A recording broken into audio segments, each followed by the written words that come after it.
To boy raising a load pull at an angle to each other. कह रहा है कि एक कोई लोड है, ये एक कोई लोड है, इस लोड को कोई एक लड़का है जो इस डायरेक्शन में ऐसे खींच रहा होगा, सपोज कर लेते हैं वो पी होगा। कोई एक दूसरा लड़का है और ये पी जो है वो 30 न्यूटन के मैग्नीट्यूड से इसको खींच रहा होगा। कह रहा है दूसरा जो लड़का है वो इसको खींच रहा होगा, कुछ ऐसे खींच रहा होगा, सपोज कर लेते हैं कि उसका नाम क्यू है, और क्यू ने जितना फोर्स लगाया है वो 60 न्यूटन का लगाया हुआ है। If the exact forces of 30 newton and 60 newton respectively and their effective pull at an right angle. देखो pull is at right angle, कह रहा है जो इफेक्टिव पुल आ रहा है इसका, यानी कि जो रिजल्टेंट आ रहा है वो रिजल्टेंट कैसे आ रहा है बेटे, वो 90 डिग्री पर आ रहा है। कैसे आ रहा है, 90 डिग्री पर आ रहा है। और 90 डिग्री कहाँ से आ रहा है ये भी देखना होगा। राइट एंगल तो है, 90 डिग्री तो है, लेकिन कहाँ से आ रहा है, to the direction of the pull of the first boy. ये मेरा फर्स्ट बॉय है, ये मेरा फर्स्ट बॉय है, ठीक है। और ये मेरा क्या है, सेकंड बॉय है, ये सेकंड बॉय है। तो फर्स्ट बॉय से इसका 90 डिग्री आ गया, हमने लिख लिया थीटा, और ये आर की वैल्यू है। क्या है, ये आर की वैल्यू है, ठीक। अब अगर ये आर की वैल्यू फर्स्ट वाले से 90 पर है तो आपको एक फार्मूला मालूम होगा। फार्मूला ये है कि रिजल्टेंट टेन, यहाँ पर इसको मैं बीटा कह दे रहा हूँ, tan beta is equal to Q sine theta upon P plus Q cos theta. ये फार्मूला होता है, ठीक है।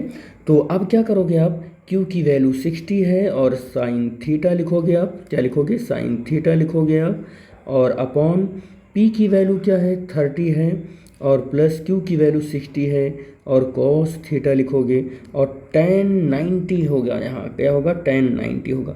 tan 90 की वैल्यू बेटे इनफाइनाइट होती है। tan 90 की वैल्यू जब इनफाइनाइट रखोगे आप तो 60 साइन 30 और यहाँ पर इंटू 30 प्लस 60 और कॉस थीटा हो जाएगा, ये वैल्यू हो जाएगी, ठीक है।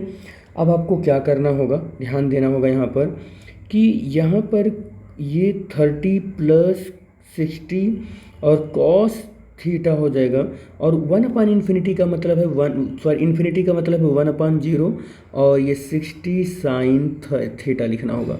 अब क्रॉस मल्टीप्लाई कर दो तो 0 से इधर मल्टीप्लाई हो जाएगा, 30 प्लस 60 और cos theta is equal to इधर 0 हो जाएगा, इससे 0 इंटू 60 और साइन थीटा से मल्टीप्लाई हो जाएगा, ठीक बेटे। अब क्या हो जाएगा, 30 प्लस 60 और कॉस क्या हो जाएगा बेटे, cos theta is equal to 0 और 60 और कॉस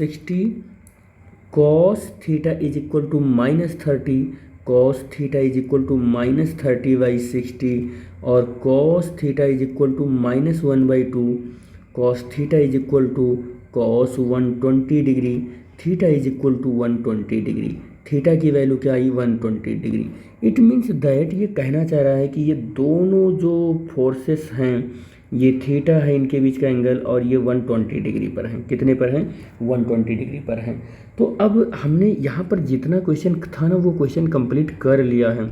क्वेश्चन ये था बेटे कि एंगल बिटवीन देयर आर्म, इनके आर्म के बीच का एंगल कैलकुलेट कर लिया। व्हाट इज द इफेक्टिव पुल, कह रहा है इफेक्टिव पुल की जो वैल्यू है वो क्या होगी। तो अब मैं R इज इक्वल टू पता करने चल रहा हूँ। तो R इज इक्वल टू होता है बेटे कि वेक्टर P का स्क्वायर वेक्टर Q का स्क्वायर प्लस 2PQ और कॉस 120 डिग्री हो जाएगा। P की वैल्यू 30 है, इसका स्क्वायर करो, Q की वैल्यू 60 है, स्क्वायर करो, प्लस 2 इंटू 30 इंटू 60 हो जाएगा, और कॉस 120 हो जाएगा, 120 डिग्री हो जाएगा। कॉस 120 डिग्री की वैल्यू होती है बेटे -1/2, और 60 का स्क्वायर हो जाएगा 3600, और प्लस 2 इंटू 30 इंटू 60, और कॉस 120 डिग्री की वैल्यू -1/2, यहाँ पर माइनस लगा दे रहा हूँ।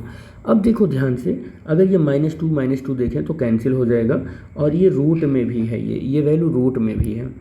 अब आप क्या देखोगे कि 9 और 36 का जब ऐड करोगे तो ये 0 0 और 9 6 15 और ये 45 हो जाएगा, और ये माइनस में इसको आप माइनस करो तो 6 3 18, ये कुछ ऐसे ही हो जाएगा।